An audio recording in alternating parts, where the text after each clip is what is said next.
This is the EVP Podcast. What's up, y'all? It's the EVP Podcast with your hosts. I'm Ghosty. I'm Beaker. And we got a special guest with us. We have a guest. What's your name? Mark McLean. Oh, it's Mark McLean. Not to be confused with Die Hard McLean. Yeah, it's not John McClane. That's my brother. Yeah, he's the one that climbed through the air ducts. So if you guys remember, and for those of you that joined us, thanks for coming to our investigation last week. That was a good turnout, huh? That was pretty badass. Thanks, everybody. Yeah, we had we had a ton of people. It was almost sold out. There's only a couple tickets that were left, but yeah, it was almost sold out. Pretty good. But the only issue I had was it was a lot of the normal areas were closed off for reconstruction, so it kind of made the venue a lot smaller than what I'm used to. But then I haven't been there since like 2018. Neither of you. Right. The only place, but it was still really fun to investigate. The only place that was missing, what was missing that we didn't get to do from last time? Well, the Navy room, which is on the other side of the room where we recorded. Yeah. That whole half of that hall. The whole half. Well, you go down the stairs and there's actually two more rooms. Oh, damn. To investigate in. And on the main building, we were only able to go down the stairs around the backside into the cigar room. Yeah, so we didn't get to see the gravestones. Yeah, we didn't get to go in the room because normally, like in that main building, we'd have there'd be a group that could be upstairs investigating. You'd have a group in the headstone room. You'd have a group in the cigar room, and those two rooms, all that stuff is far enough apart that you're not really interfering with anybody else. So we actually had probably a good 2 to 3 places that we normally had in the past. Again, we haven't been there in like 5 years. Mm-hmm. That we didn't get to go to this time. So, but that's okay because we still had a good turnout. Everyone but me had experiences apparently, but it was fun. So if you listened to last week's episode, one of our first guests that came on and shared their experiences was Mark, and so we asked Mark to come today and share some more of his experiences. I may have also been mentioned at least one other episode. I think you've been mentioned a few times. Is your mic Do on? I need to talk closer? Yep. All right. Well, so we had out in Twilla, had some fun times with you guys with having speakers growl at us. Oh yeah, you were there for that. There. That's right. Asylum 49. We did. So let's start with Mark. How did you get into the paranormal? Like, what piqued your interest? My life story is. Tell us from the day you were scared and fascinated. From the day you were born. What made you, like he said, what made you scared and fascinated? So I think I've had a number of experiences when I was younger.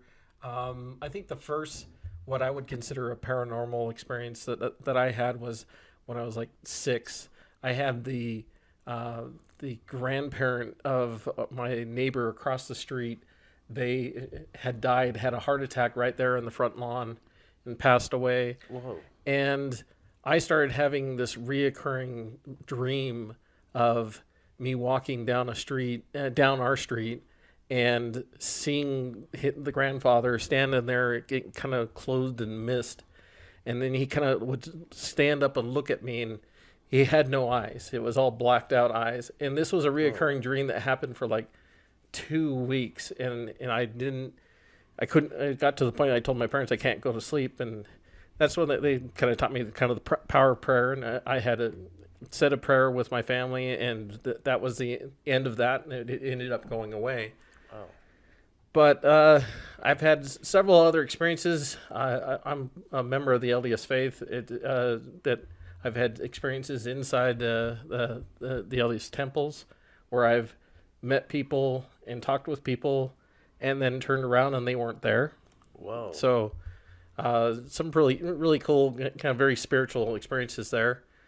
But it wasn't until about 10 years ago, about maybe 9.5 years ago, I had a friend of mine who was actually teaching music lessons to my son.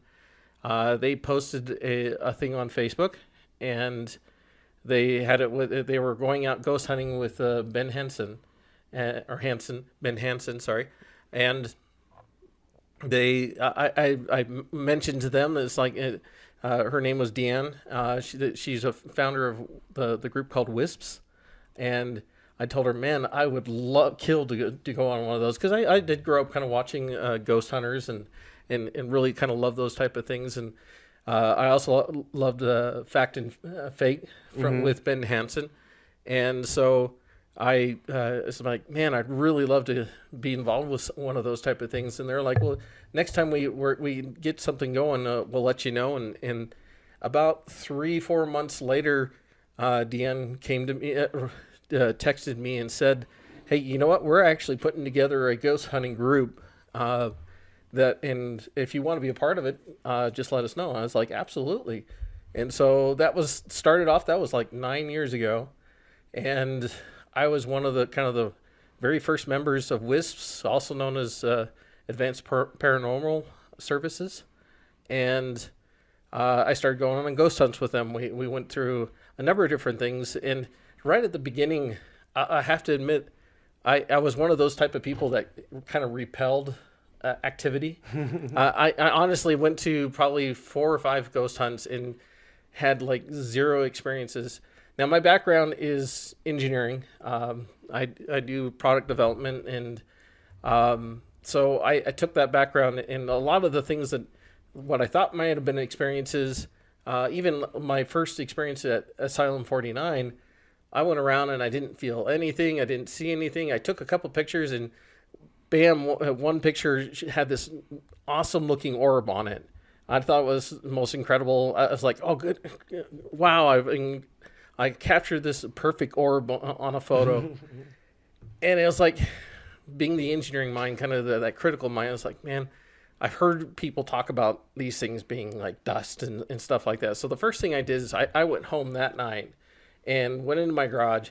I took a broom and just started kicking up the dust. And I started snapping photos. And sure enough, about 4 or 5 photos in, had almost the exact same orb kind of picture show up in the camera.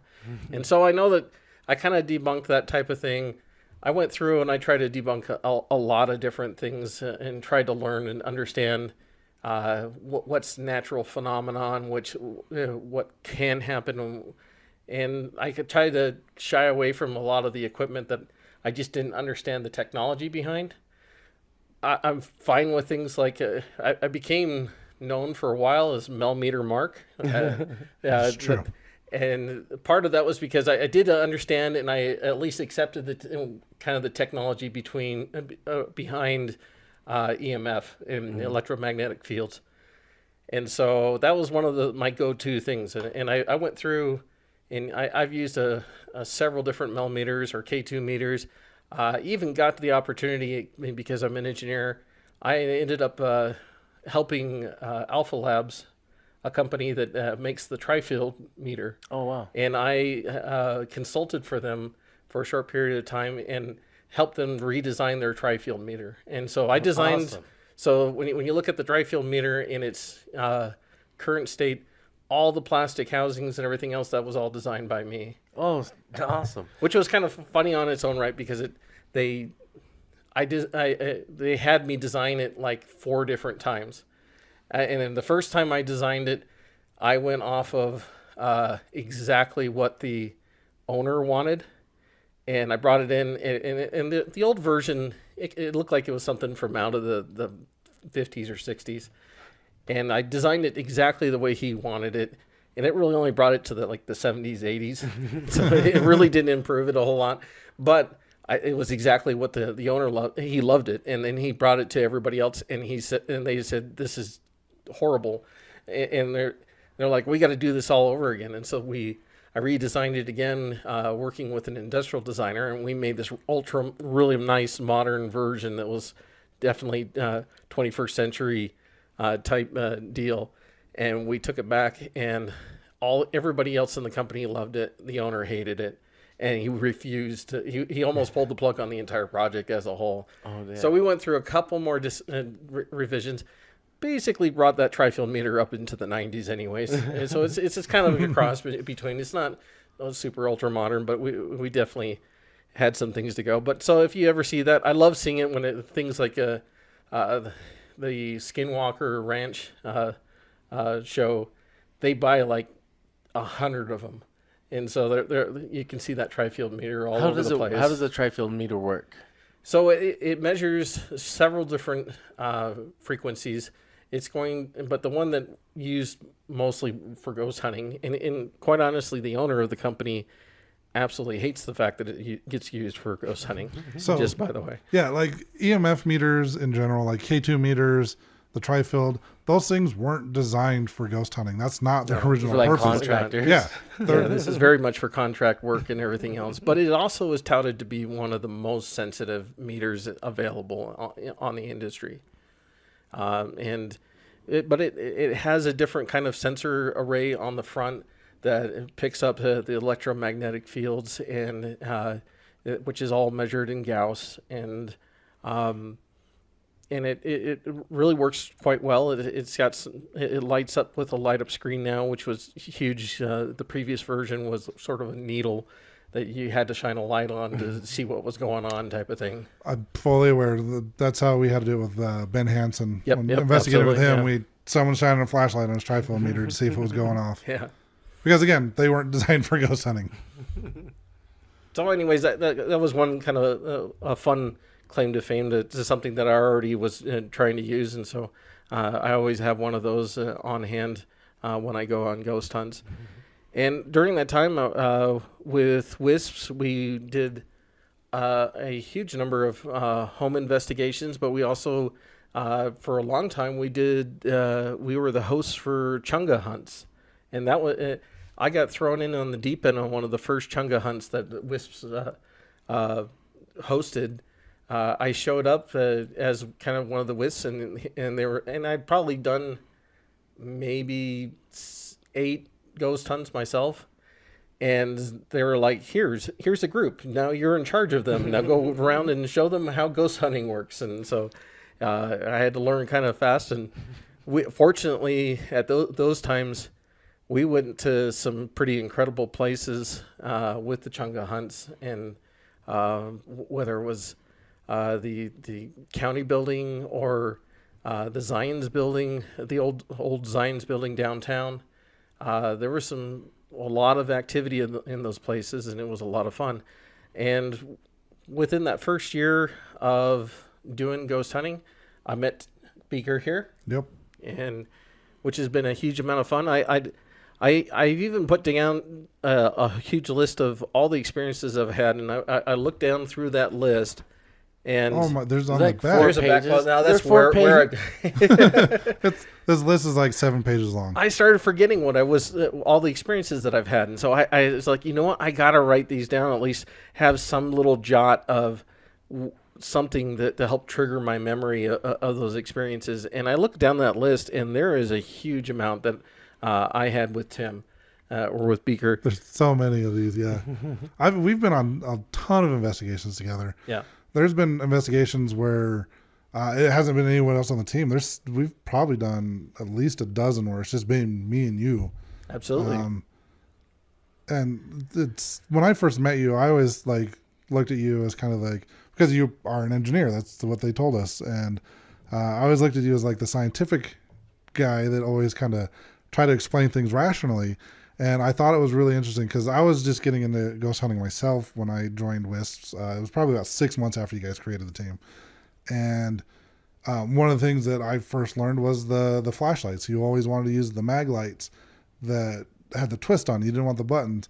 And you could ask yes or no questions. I've had successful flashlight sessions where it's actually gone on the way that I've wanted it to. They've been responding the way that I asked them to, because I usually use 2 mag lights. It's always best to use 2 flashlights for sure. But you were the one that actually explained to me like how you could tell if it was a false positive, more or less, with the flashlights. You explained exactly what the flashlights are doing. You kind of explained the whole, was it thermal dynamics behind it? The thermal expansion on the actual dome inside the mag light can actually trigger, if you let it heat up just enough and then get it to that point where it just barely turns off, as the mag light cools, it will turn itself back on. And then as it heats up, it will turn itself off. And it happens, it'll turn itself on or off every minute and a half or something like that.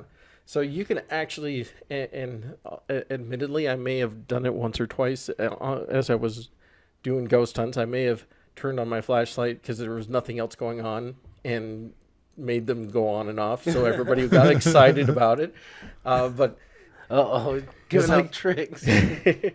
it's like, oh, they're talking to us. It was like, well, yeah, maybe. You knew what I knew what was I knew what was going on, but you can get it to turn on and off on its own as a natural phenomenon. So that's why I always encourage. Definitely, you need to have two, and you ask it to turn on the right or the left or the red or the blue if you've got the lights tinted. That makes a huge difference to see if you've got something intelligent actually working with you. Usually if I'm by myself, I know there's nothing intelligent working with me because, it's me.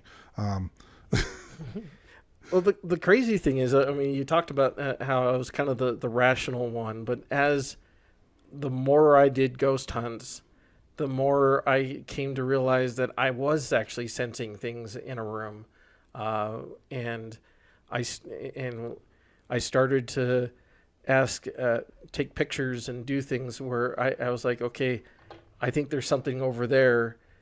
And then I'd ask a medium, where is there something in this room and where is it? And it would be pretty much exactly where I thought it was. And that became more and more. And I think we had several opportunities where I pointed out to Beaker, hey, there's something right behind you. Or there was something like one, we were in a place and I pointed out that there was something at the end of the hallway. And so I pulled up my camera and I took 3 photos, and I told him by the time I took the third shot, whatever it was gone. And so we took that and showed those photos. Can I say her name? Oh, no? yeah. We have to Ding. Brandy. So we showed the pictures to Brandy, and without telling her what was going on, it's just like, what do you see in these photos? And she pointed out, well, there's a guy at the very end of the hallway in this first one. And then on the second one, he's going around the corner of the hallway. And in the third photo, he was gone, which is exactly kind of what I explained as I was going through it. Well, I remember that very vividly. We were at the Union Station up in Ogden. Yep. And we had set up a booth. There were supposed to be a couple other people with us that did kind of no-shows. Yeah, that's they were the ones we that were were all by ourselves. They were the ones that were supposed to bring all the stuff that we were handing out. And so Mark and I are just sitting at this empty table by ourselves like, hey, come check out some of the gear we have. And people are like, are you with the team? And we're like, yeah, we are. We didn't have any of our signs or anything that we were supposed to have.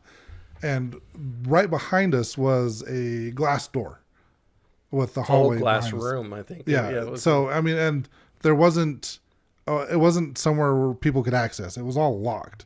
Like, I think one of the only entrances was we were sitting in front of the doors. And I remember you telling me that, hey, there's someone behind us. And I'm like, really? And then, yeah, you snapped the photos and Brandy confirmed it. And I think it's interesting because that was probably a couple years before I started being able to pick up on stuff. Like you've been picking up on stuff, like become more sensitive to like feeling out the energies of spirits like way before I ever did. And I remember it being fun as like we both kind of started developing that. We would just like kind of talk to each other like, hey, do you feeling this? And we're like, yeah. I think I'm going to jump ahead a little bit, but I remember the one of the ones I remember specifically is the house we went to where there was a curse that was put on the house. Mm-hmm. And you and I were in the basement and we were both sensing like a negative entity in the basement underneath the stairs. And like Brandy had already walked through there and she's like, yeah, there's nothing there. But you and I are like, yeah, there's definitely something here. And then later she actually confirmed that it was kind of like, it was one of those situations. Have you seen The Conjuring 2, where Lorraine Warren's character in the movie talks about how the one spirit was kind of blocking her, like it didn't want her to know that it was there. That was the same situation. Like it actually happened to Brandy, so I know that can happen. But that was the house where you and I carried that mirror, that door mirror, off of that girl's bedroom, and for like a block and a half down the street. We carried it across the street to a church. Threw it in a trash can. Yeah. That thing, I tell this. might have told the story on this podcast before. I don't remember. But that was the mirror that you and I carried, and it was not a heavy mirror. It was just long and awkward for one person to carry. But I just remember that thing going from feeling like it was 5 pounds to like 120 pounds. You know, it felt like it was getting heavier and heavier the farther we got it away from the house. Sure. No, I remember that. That that whole cursed house was interesting. Even after when they lifted the curse on that place, the person who put the curse on that house, their house burned down. Yeah. It was like a couple days later, the owner of the home that we were investigated, you know, like said a prayer or something and asked for the curse to go back to wherever I think it they came brought from. a shaman in to do it. Yeah. Is that what they did? Yeah. Yeah. So they basically sent the curse back to where it came from. And I think it was like her ex-husband's sister's house burned down after the next day after they sent the curse back. It's crazy. Yeah. It's a trip. We've had a lot of cool experiences. Yeah. We've done Saltaire. Just you and I going through. That's the one where the team running the investigation asked us to lead groups, and I'm like, can we get our money back? They said no, and I said, have fun. We ended up with Susan Slaughter from Ghost Hunters Yeah, International. it was actually pretty fun. I think we were teaching her how to use the dowsing rods properly, if I remember correctly, but that was a really fun investigation. Yeah. The only I've done a huge amount of things here in Utah. The only thing I've done outside of Utah that was truly going kind of ghost hunting is I did go through New Orleans. In New Orleans, we did a ghost hunt tour there and had a lot of fun. I had a couple of experiences where I took a photo of. They told us about this one cemetery, this children's cemetery that we went in, and they said that the ghosts like to manipulate the photos that you take. And she showed us a picture of a girl, and her face looked like a skull, just kind of an outline of a skull on her face, like where the spirit was kind of superimposing something over the thing. And I took a photo that had somebody that had the exact same thing, where we had the person's face look like a skull. That was pretty awesome. We took a photo of one where we were out in this one park that had like 500-year-old oak trees, and it was sitting right next to a pond there in New Orleans. And I took some pictures, and I realized that in the background of my pictures, I was using a flash. There were these two eyes staring at me. I realized there was an alligator in the pond looking at us. Oh, crazy. But that was a ton of fun. We learned a huge amount about the cemeteries there, and kind of the above ground cemeteries that they have there, and how they kind of process the bodies over the years, and which is completely different than here in Utah. What else you want to look through the list? I'm looking at the list. We just talked about Saltaire. You got on your list here the green light in Saltaire. Yeah, so I did see I swear it was a laser, because it was just a green bright light on just bouncing around on the ground, and it zipped right into a wall in the main entry area. And initially I really kind of thought it was someone with just one of those green lasers, and I looked up in the balcony above.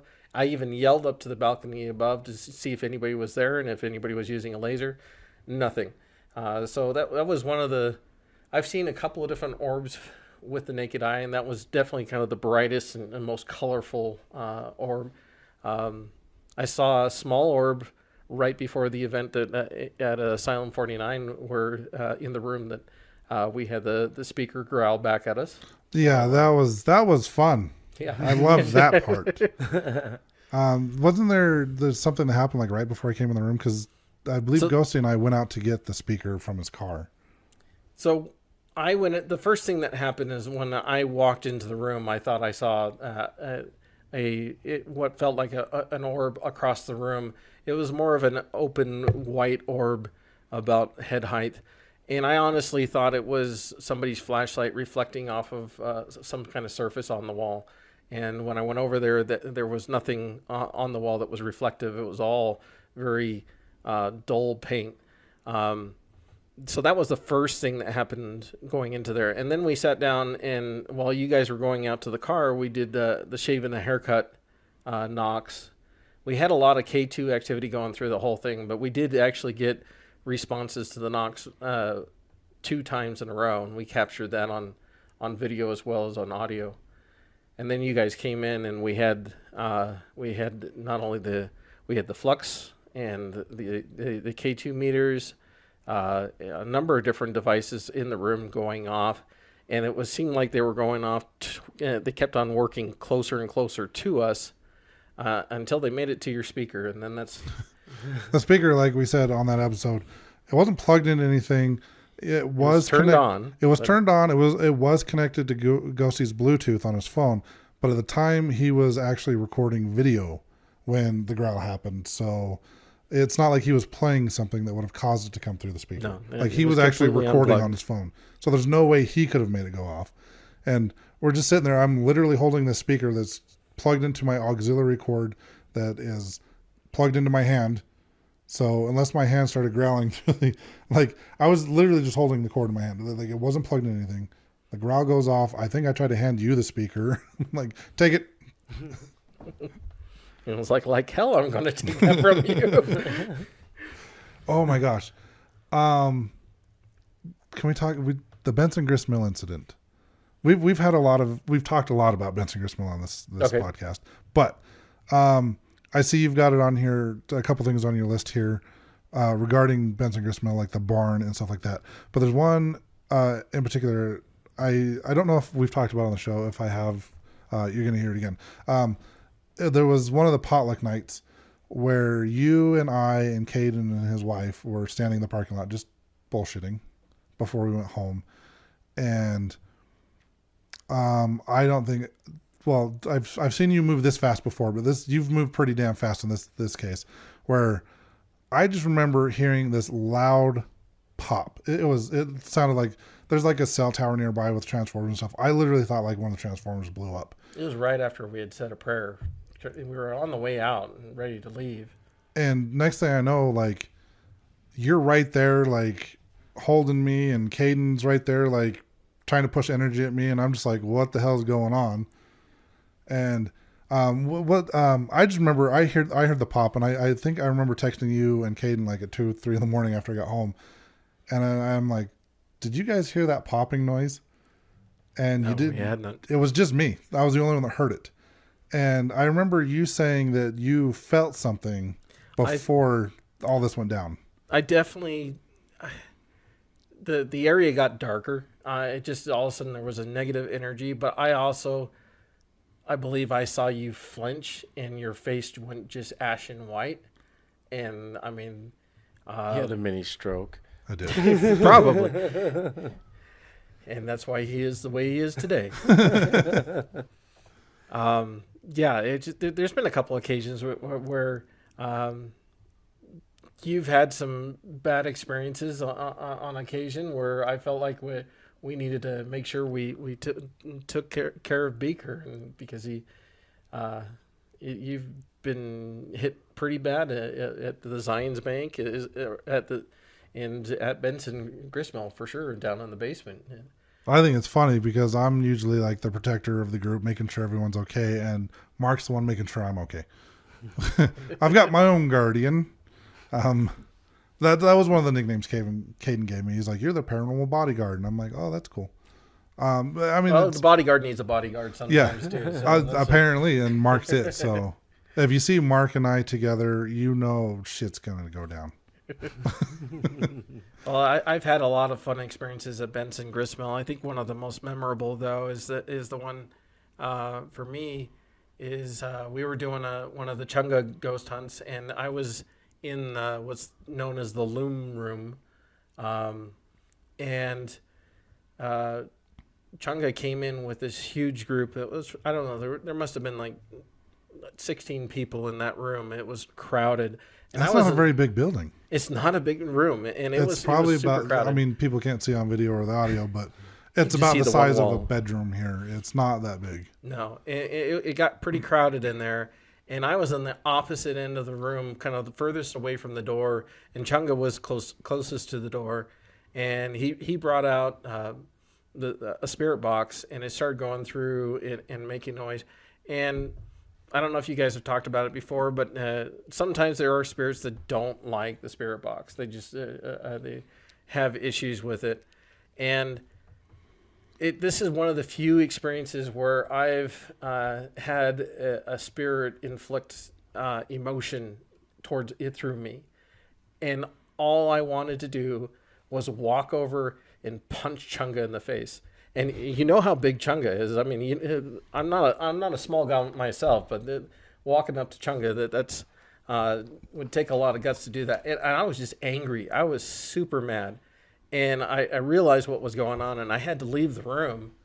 And I went out to, there's a place that's kind of a pavilion outside of the loom room, and I went and sat down over there. And Chunga came out to check on me, and he was walking up to me. I was like, Chunga, you need to stay away from me right now. And he didn't understand why, but he was like, okay, dude, I'll walk away. And I went over and I found Castle.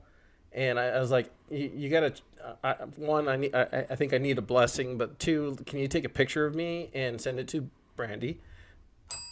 And he sent a picture to Brandy, and she described, she didn't know what was going on. She didn't know anything that had transpired up to that point. We just said, hey, what do you see in this picture? And she says that there's this angry man with a beard behind me trying to push all of his dark energy into me, and there was this sliver of white energy around me that was just protecting me, but it was just barely protecting me. And so I spent the rest of the night with Castle up kind of in the mill, and eventually it just kind of dissipated and the entity left. But it's one of those few times I've ever actually felt emotion and wanted to hurt somebody, which is pretty scary on its own right. But You just want to, every time you saw his face, you just wanted to punch I just wanted to go up and punch his face. That's right. I still do. No, not really. He says one of those faces you just want to punch. Something is like fist to meet face. So, is there anything else with Benson Gristmill that you want to? I've had some experiences with the barn, with the Were you dark there when we heard the entity. footsteps? I've heard footsteps up on the top. I've seen him up in the top rafters. I've seen him actually standing in the doorway as a shadow figure waving at me, Wow. almost tauntingly. It was kind of disarming at the time. I've been in the schoolhouse, and I've been able to. There was a time that I sat down with some other friends, and they were using dowsing rods and various different things, and they asked different questions like, how many people are in the room? And I tell one of the guys it's 4, and they would do their thing without hearing me, and they would come up with 4, and they would ask, what's the name of the boy sitting in this chair? And I'd say, tell the guy his name is Matthew, and sure enough, that's what they came up with. And it was kind of probably the most sensitive I've ever been. Was able to kind of nail down almost everything that was going on in that room at the time. Rarely have I ever gotten to that point. I've had an incident where I was walking across one of the bridges, and I felt like there was something at the very end of the bridge, and I took a picture of it, and I went to Brandy and asked her, hey, what do you see in this photo? Where is there something at the end of the bridge? And she said that there's a Native American there guarding the way to that other side of the bridge. And so it kind of helped confirm a number of different things like that. So I know when we had Castle on a couple weeks ago, a month ago, whenever he was here, him and I talked about the story where I got attacked at the Zion building. Uh-huh. And I remember you were there, and I remember like you and Josh Hansen and a couple other people tried to give me a blessing on the doorsteps of the building, and none of you can get the words out. But I see on your list here you've got several different things regarding the Zion building, and we haven't really talked about the Zion building that much on this podcast. And I see with starting on your list here, people getting scratched. Yeah, so there's a lot of activity. I wish that was something that we could get back into. I know that they were slating it to be demolished, but I don't think it ever was demolished. But when you walked into that first main room on that Zion's building, there was just a small little skinny storage room off to the left.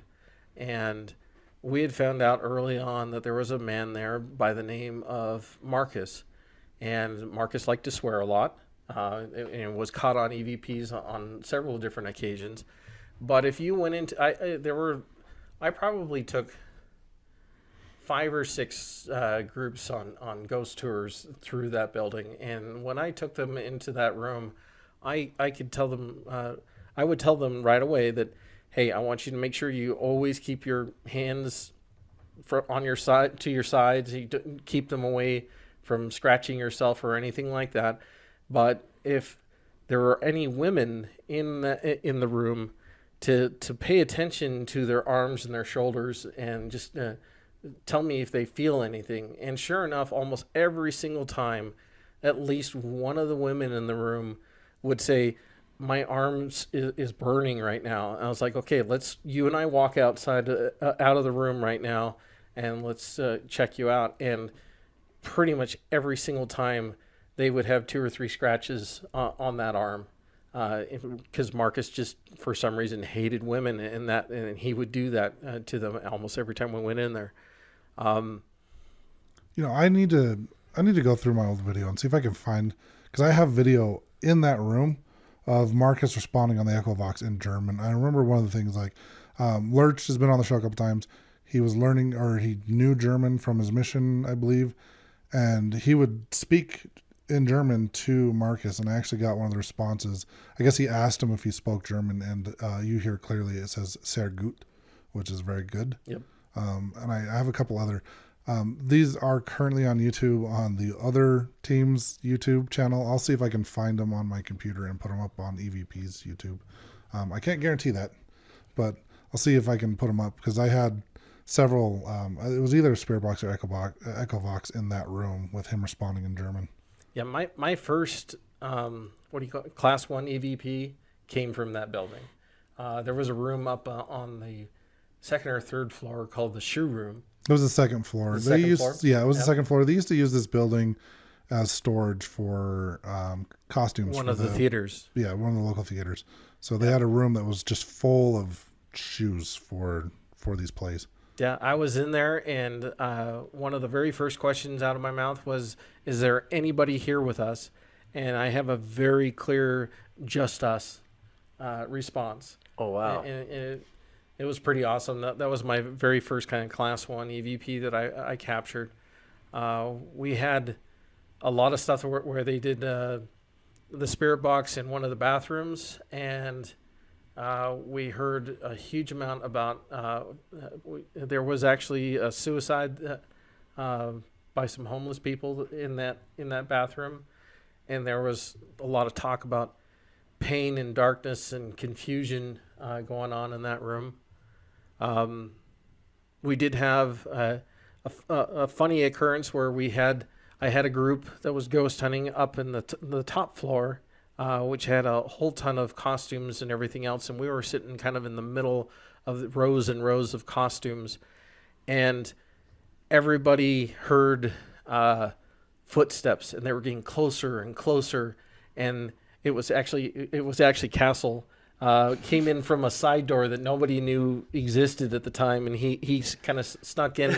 He wasn't doing it on purpose, but he had, when he came around the corner and they saw this figure come out of nowhere, I had some of the women in that group scream as loud as I ever heard, and they literally went running out of the building. I had to go chase them back down and say there was nothing going on. I believe I was on the floor below you. You probably heard it. Yeah, we hear all this screaming and everyone's like, what is going on? So I think there's people running downstairs, people running upstairs to see what was going on. Like everyone just kind of stopped investigating to make sure everyone was okay. But yeah, he came up the fire escape from outside. Yeah, that's right. And came in through the back door, not the main stairwell. Oh, that's good stuff. Obviously, one of the most memorable things there wasn't even paranormal. We were up on the 3rd floor, and I kept on hearing a voice, and obviously we're ghost hunting, so we're all listening for voices and different things. But I'm hearing someone yell from outside throughout the window, "Help me! He's dying!" And a bunch of us went running outside and kind of started running around a corner, including Castle. I don't know if you were there at the time. I was not there for this part. Okay. I've heard about it. I think it was a 2-parter investigation, and I think we didn't. Okay. He didn't share that story. I tried to get him to, but we didn't get it. But it's a funny story. Well, what happened to some of it Castle? was- What happened to Castle was funny.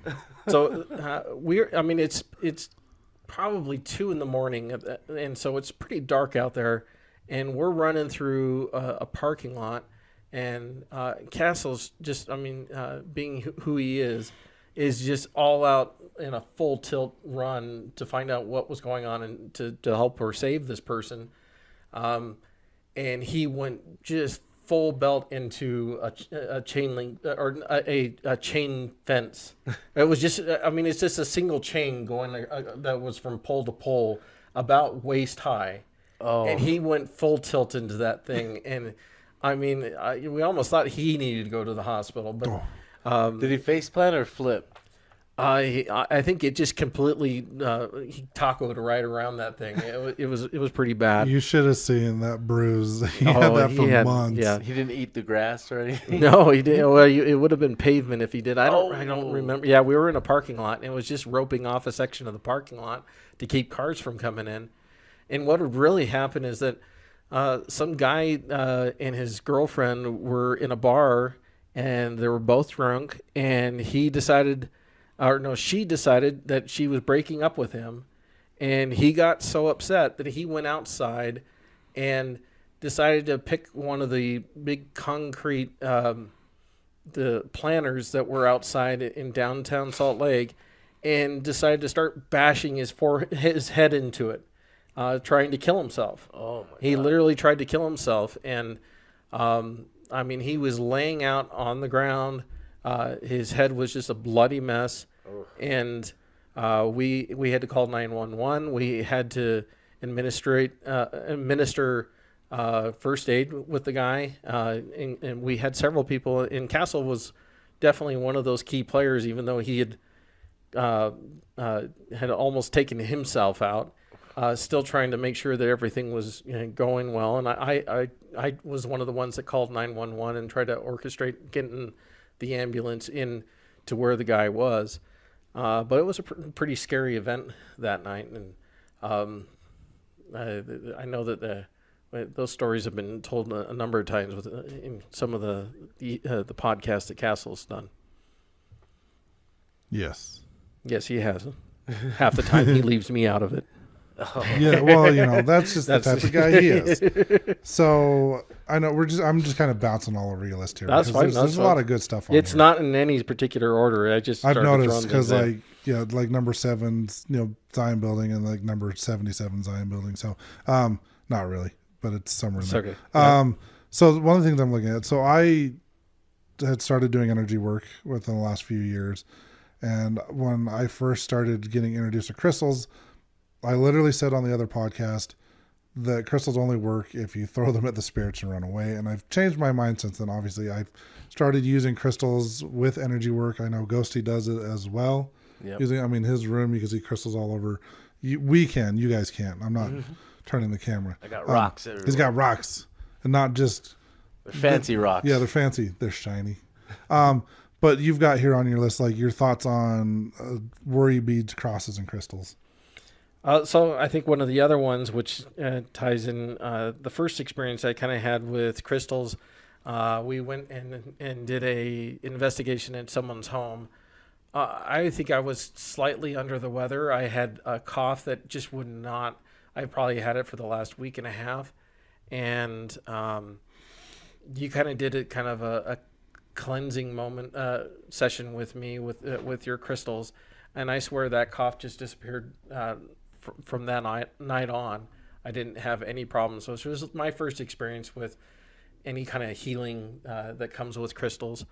One of the things with being with the LDS faith, I have found that my experiences ghost hunting have actually increased my faith instead of questioned it or anything. But I've had to do it in a way that I've looked at things like worry beads.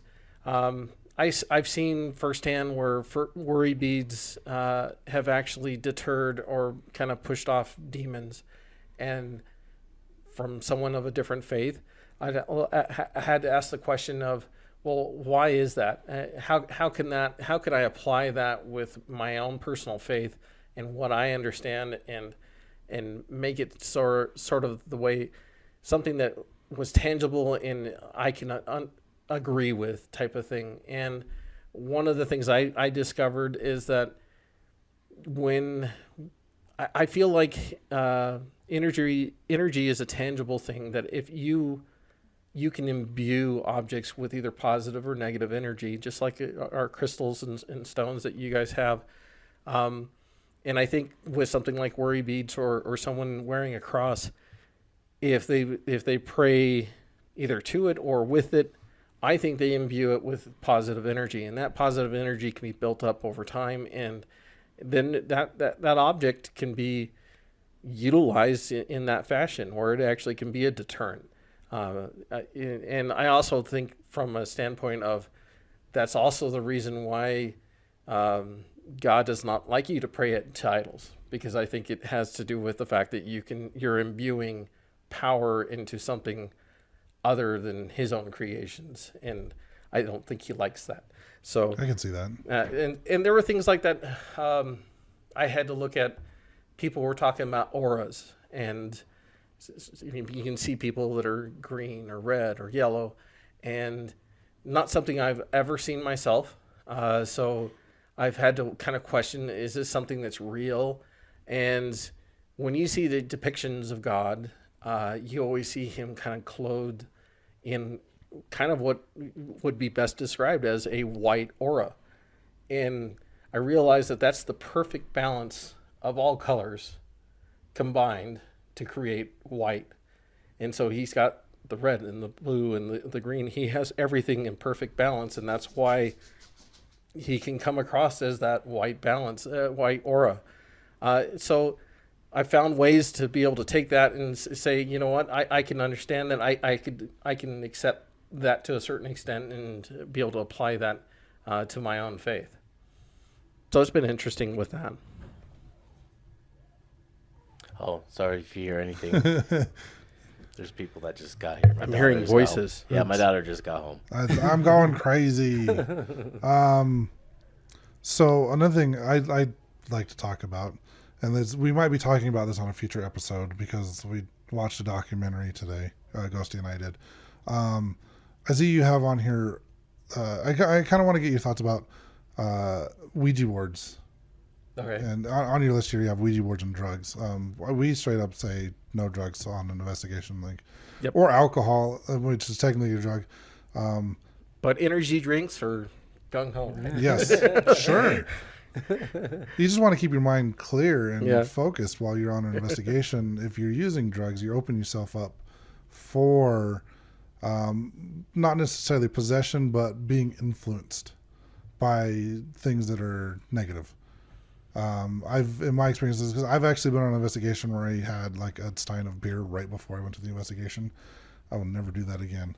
It was so weird. I just, like, this is after I started kind of developing my gifts. Everything was shut off. I couldn't feel anything. It just felt super uncomfortable. So I'll never do that again. But I'm curious on your thoughts on Ouija boards or any investigations that you've been on where Ouija board has been present in the home. So my first experience with a Ouija board was when I was a teenager. It wasn't an experience that I had specifically, but I was with it was sort of a summer camp type deal. I was a bagpiper in California, and I was up at a bagpiping school with a bunch of other teenagers, and a group of them went in and said, "Hey, we're gonna go play with this Ouija board." And I was like, "Yeah, I don't think I really want to do that." And they went through and they were starting to talk to this Ouija board, and it started to move and do things. And at some point, they said they asked the question, "Who is this?" And it went to L, and then it went to U, and then it went to C, and it went to I. And as they realized that it was starting to spell out Lucifer, they all ran out of the room screaming, and they came back and told me what was going on. And that was kind of my first experience in knowing that Ouija boards were a pretty bad thing to be dealing with, and shouldn't be trifled with. But I tell you, with the group of WISP, one of the things that they do, which is great, is that they've gone into homes that have called out to them, and they've done it for free, where they would go in and help those people by doing an investigation and hopefully either identifying what's going on with their place, or they would try to get rid of whatever is there. And I tell you, 9 times out of 10, when there was a problem in that home and there was something evil in that home, it was either one of two things. It was either because there was a lot of drugs going on in that house, or either somebody in the place played with a Ouija board. You can open up portals and allow things into your home by playing with a Ouija board, and it may not happen that night. It could be months down the road that but you've left that door wide open for something to come in, and it can really mess with you. And I've seen it firsthand with some people that they would deny that they played with a Ouija board, and by the end of the night, with all the evidence kind of compounding, they would admit, "Yeah, I guess about 3 months ago I did play with a Ouija board." And now that I think about it, a lot of this started happening a couple of weeks after that type of thing. And so, yeah, I definitely do not recommend to anybody, even idly, playing with that type of thing. I have a hard time with anything where you have to use yourself as the conduit to get answers. And so it gets controversial, but I'm not a big fan of even dowsing rods, because I feel like there's something that has to work through you in order to make them work. And I know plenty of people out there that love to use dowsing rods and get a ton of feedback off of them. It's just not something that I'm willing to step in. Being that engineering mind, I want to understand how things work. And so like I said, I tend to stay away from the things that don't have a good scientific explanation to be able to pass on that evidence. Unless I'm looking for water, I don't use dowsing rods either. Or precious metals. The one place I would love to take some dowsing rods is I've done a number of trips to the UK. I would love to take a pair of dowsing rods and go to some of the standing stones and see what would happen out there.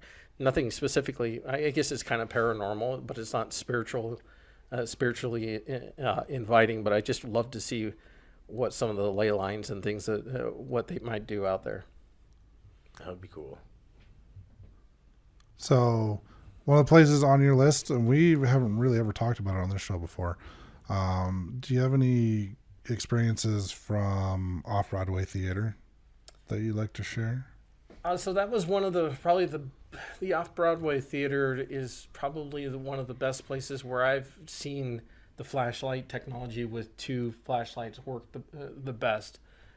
We had them set up on the stage, and we had a red one and I think a blue one at the time, and we had responses that were almost in sync, where we could have them turn on or off at will, one of the 2 flashlights, and so that was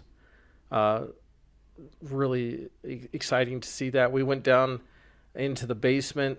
We had kind of a fun experience. I have a photo of Ben Hansen sticking his head up an ass, literally an ass. It was a donkey's head. So I told him to pull his head out of the ass. And so it was kind of fun with doing that. But I didn't have, that was, I think I knew that there were, I could sense some things going on in the Off-Broadway theater. I knew there was somebody about like the third row from the back. I could see a shadow there, but I didn't get any more additional evidence on that. I do remember there was one time there was a group that we were friends with hit us up and they said, hey, we're a little short staffed for our public investigation this weekend. Any way you can help out? So I reached out to you and Lurch and asked if you guys could come. We were told they just needed some people to help like lead their groups. I'm like, sure, we can do that. Lurch ended up getting sick, so it was just you and I that went. Yeah. And I just remember being so frustrated that For event. like the third time, we were in charge of practically everything. We weren't just leading groups. We Taking payments and no, we literally like they got everybody checked in, and then their whole team left, and it was just Mark and I. what the hell? Yeah. So They got their money and run. Yeah, pretty much. So we're sitting there like running this paranormal investigation for some other team that I thought we were just like helping them lead groups because they said they're shorthanded.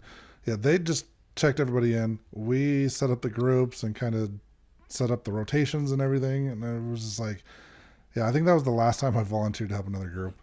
Like, I'm not doing this again. So basically, like, we did all the heavy lifting and they took the money. I was a little frustrated. That's why, like, I think when we went to Saltaire, they're like, hey, can you help lead the group? We're just like, no, we're good. I mean, it was a different team at Saltaire. Definitely a different, yeah. But I'm just like, no. It's like I like going. I used to go to other teams' events just because I wanted to see how other teams investigated. Sure. That's kind of how I learned, was just taking what everybody else was doing and finding what made sense to me and doing what worked for me.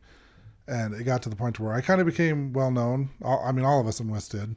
And when we showed up at someone else's event, oh, can you guys help us out? Nope. Unless you're refunding the money, we're good.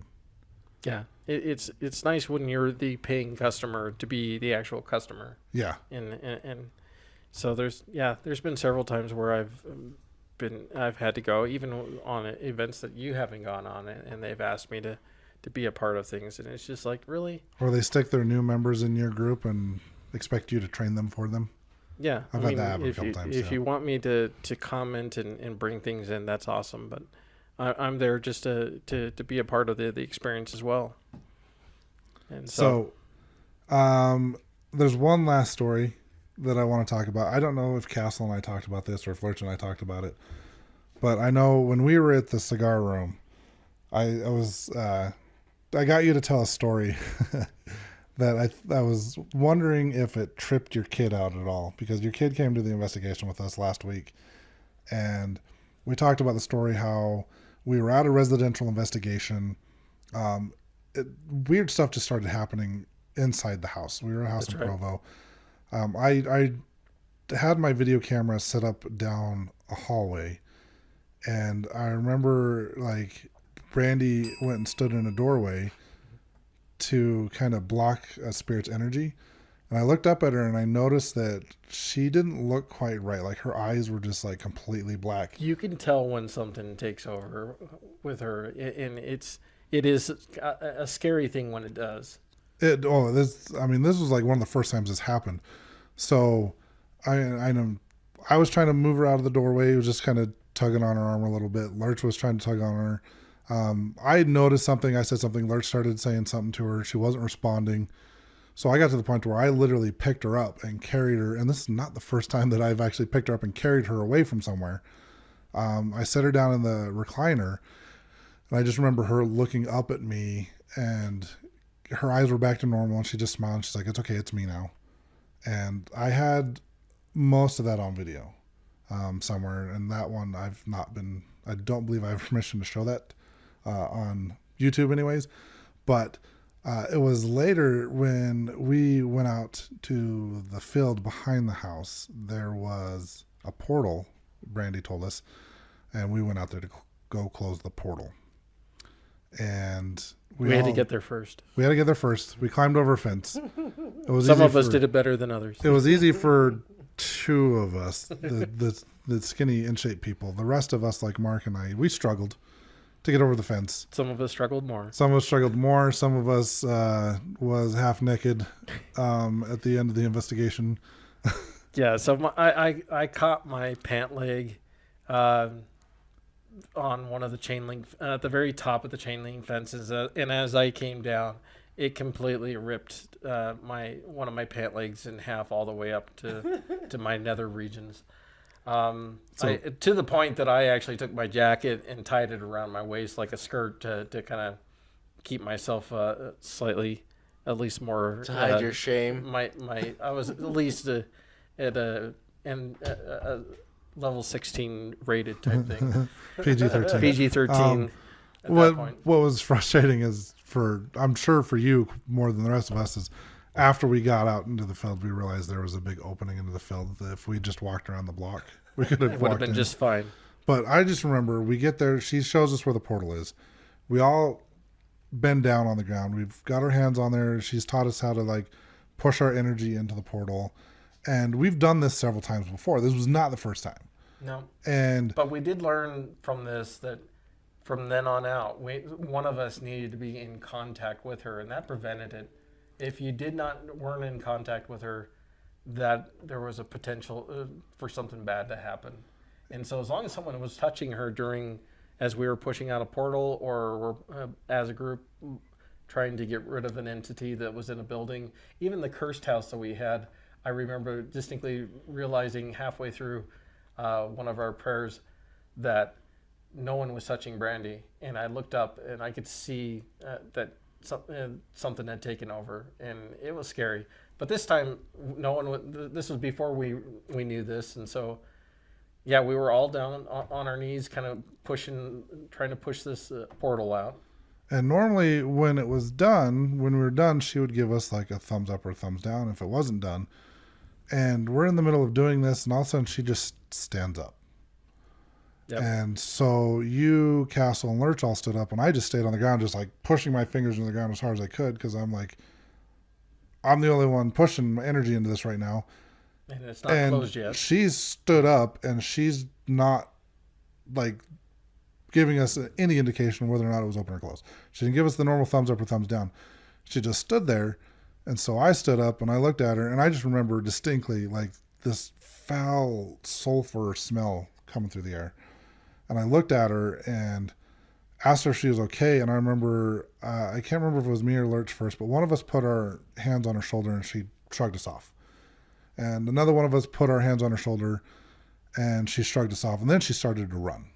So I was chasing her, and I mean, if you've seen her, she's been on the show before. I'm 6'5". She's 5'2", and I started chasing her. I grabbed her, and she had actually got out of my grip and started running again.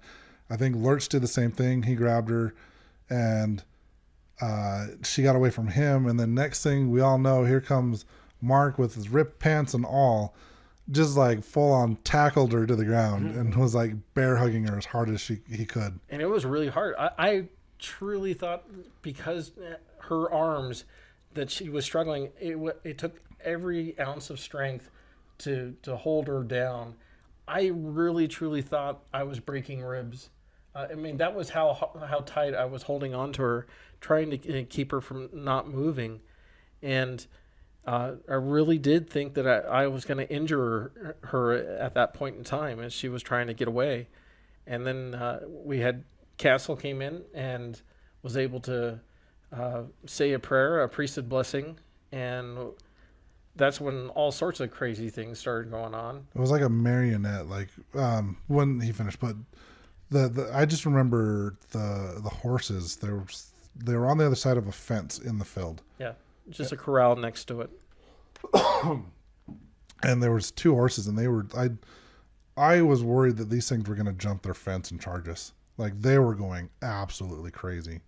Yeah, they were jumping on their hind legs and they were neighing just really loudly. They were going just nuts during this time while we were struggling with her.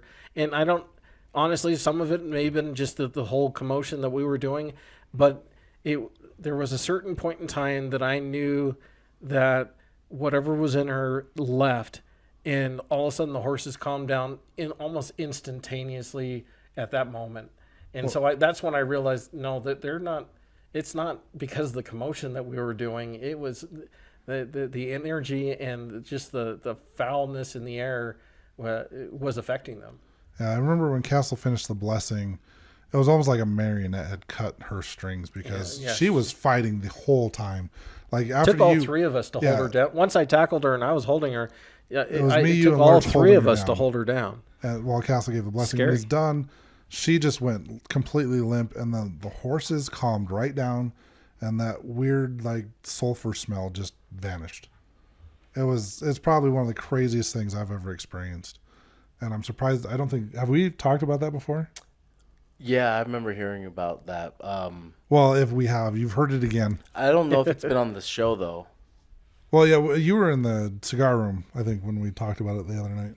Yeah. So I don't think we've talked about it on the show with Lurch and Castle both being on the show. We saved it for you. Just for me. Yes. In my pants. Mm-hmm. Yeah. No, that was literally hands down one of the craziest things I've ever experienced.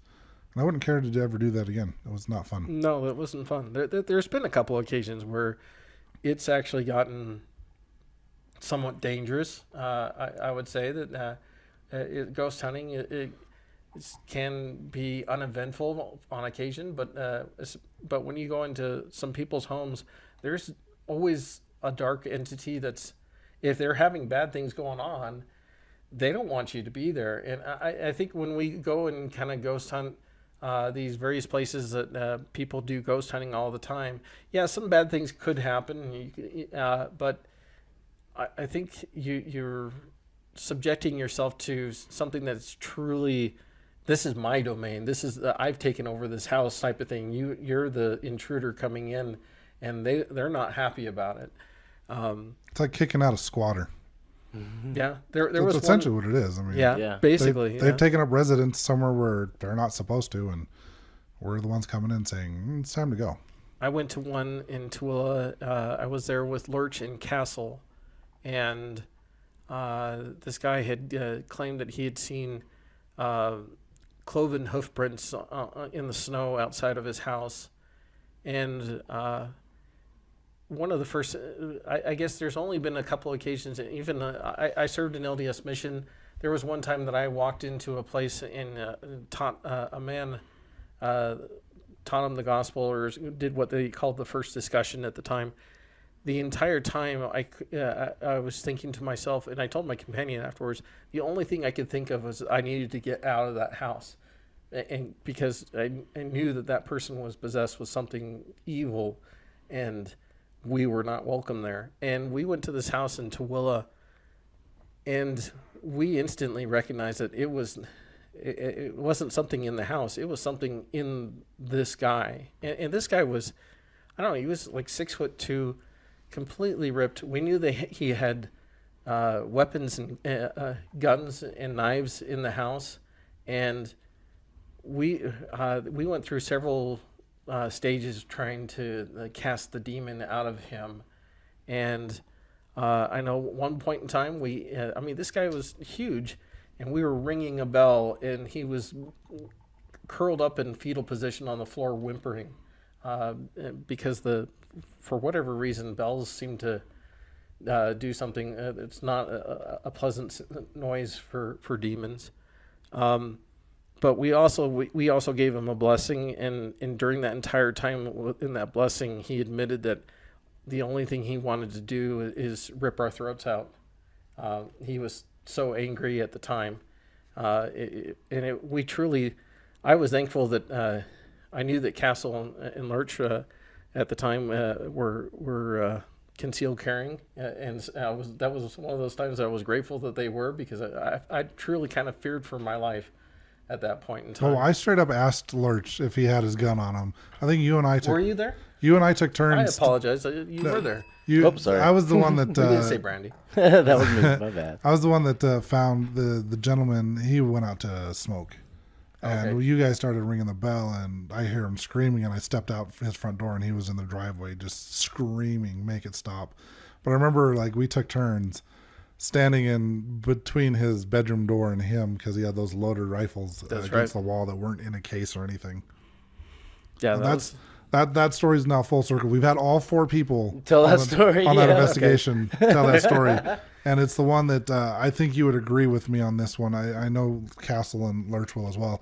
It is the scariest investigation we have ever been on. I mean, there are some scary ones that have to do with the paranormal, but that is it has to take the cake for fearing for my own life, for sure. Like, we weren't worried about the entities in the home. We were worried about the person being controlled by the entities. And I seriously thought that we were going to hear back a month or two later that there was a murder-suicide in Tooele, and because I mean, the man was married, and I thought for sure he at some point we'd hear that he'd killed his wife, because it just awful situation. And I do think that one also had to do with, he admitted at one point that he played with Ouija boards. He said that he did in the past and that he wasn't anymore. Brandy, it actually she wasn't there. That was the one we said it was a trap for her. Okay. She would have died had she gone. Fortunately, she was sick and couldn't make it. But she's the one that told us after the fact that he was still playing with them on a daily basis. He denied it, but yeah, he denied it. But we knew from other means that was not true.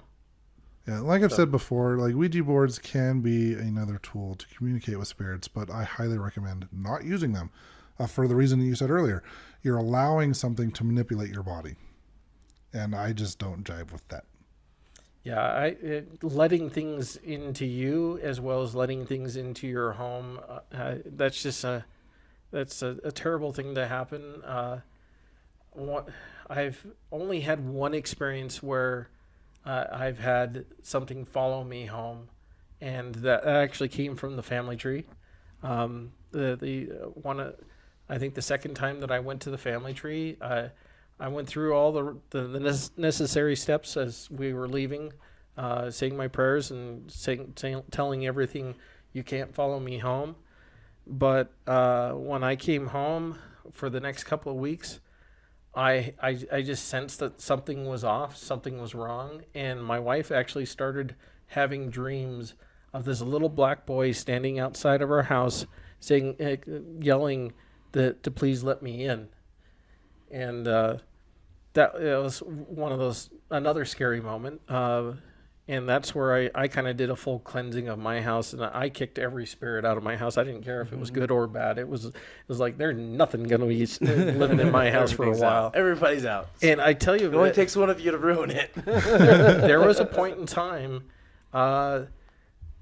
there were several investigations at the family tree, and I was invited to a number of them. I couldn't get you to come for years. It was several years that I had this premonition that you should not go to the family tree. And whatever it was, maybe it left at some point in time, but if I truly felt like if I came back, it would be like an open invitation for that entity to come home with me again. And eventually that feeling went away, and I have gone back to the family tree since that point. But yeah, it was for years. I loved going on ghost hunts, and that was just a straight up no. I can't do that right now. So, Well, should we? It's getting kind of late into the No, episode. that's fine, yeah. Is there any other last things, or should we save it for another time if you remember it? I don't know. We can talk about you being the slob whisperer. No, we'll save it for okay, another there time. we go. That's how we end. Alrighty, thanks for listening this far. If you could do us a favor and check out our social medias at evp.pod at Instagram and Facebook. If you have a story that you'd like to share with us, whether it's something you want just us to read, or if you want us to share it on the episode, let us know in the email. But you can email us at evp.pod@gmail.com. Also, check out our affiliate link to Ghost Stop. That's in our It's on our Instagram, Linktree. Facebook. It's on our link tree. It's somewhere. We've got it. We post it on every episode when we post this on Facebook and Instagram. So check out the affiliate link. It's where we buy all of our gear when we go ghost hunting. Well, hope you guys enjoyed this episode of Scared and Fascinated on the EVP podcast. Go see, don't play that. Peace out, butterflies. Thank you. This is the EVP Podcast.